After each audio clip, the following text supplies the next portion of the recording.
Tonight, part 3 of my interview with Barack Obama. After speaking with him last week, I have a new respect for the man.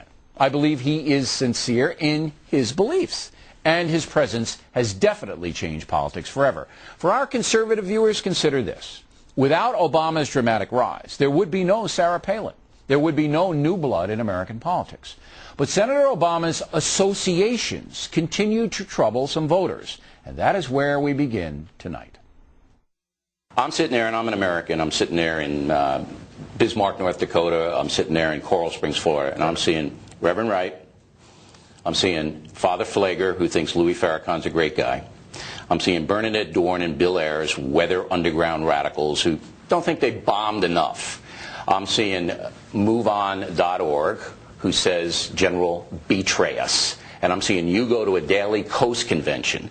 And this week, Daily Kos came out and said that Sarah Palin's Down syndrome baby was birthed by her 15-year-old with no proof. They put that on there. And I'm going, gee, that Barack Obama, he's got some pretty bad friends. All right, well, am I wrong? You are wrong. Let's start from scratch. Number one, I know thousands of people, right? And so, understandably, people will pick out folks who they think they can score. I don't know anybody like that. And I know thousands of people. I don't know anybody like that. Well, hold on a second. Let me make my point now. The right thing we've talked about. Look, I joined a church to worship God, not a pastor. This whole notion that he was my spiritual mentor and all this stuff, this is something that I've consistently discussed. I had not heard him make the offensive comments that ended up being looped on this show constantly. And I was offended by them, and ultimately it led to... You never heard those comments? I hadn't heard those comments. He was selling them in the lobby at a church. What can I tell you? How many times did you go to church a month? You know, I'd probably go twice a month. And he never said inflammatory stuff? He didn't say stuff like that, all right? Did he say white people were bad? No. What he said was racism was bad. But not white people are bad. There was no doubt that what he said was racism was bad. The relationship was ruptured. I'm not a member of the church. Right. In both his case and Father Pfleger's case, they've done great work in the community. And I worked in some very poor communities. That's how I got to know these folks, because I was working in these neighborhoods.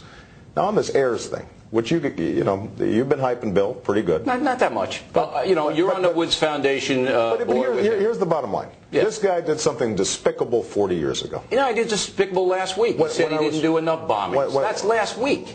I haven't seen the guy in a year and a half. But you know who he was. He's on the Woods Foundation board. You know he was. Let me finish my point.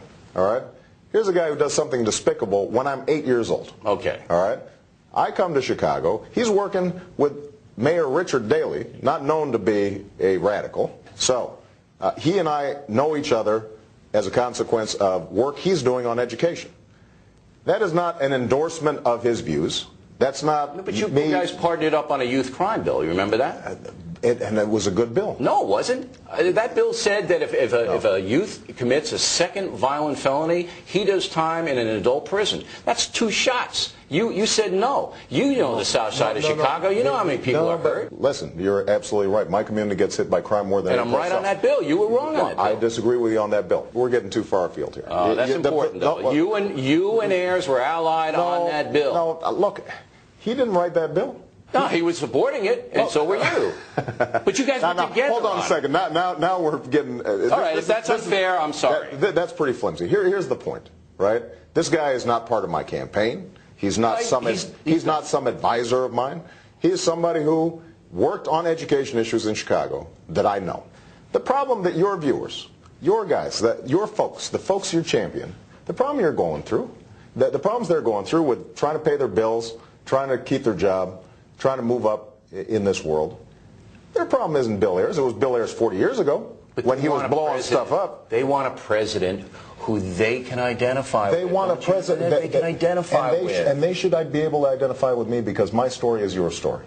My story is your story. But your associations are not my associations. But you move on. General betray us, the Daily Kos. I was offended by that. And I said I was offended by it. But you said good things about them. You showed up to the Kos convention. Yeah, but look. You don't get worse than these. Hold on a second. I mean, there's a whole bunch of stuff said on Fox about me that is completely biased. Correct the record. Well, but I still don't mind coming on your show. just because there are a whole bunch of things that may be said on this network that I completely disagree with. I don't sort of assume that you have to take responsibility for everything that is said on Fox News, any more than I would expect you to take resposibility for everything that's said on Daily Kos. Think about it. Well, but that's a hateful thing. Fox News is not hateful.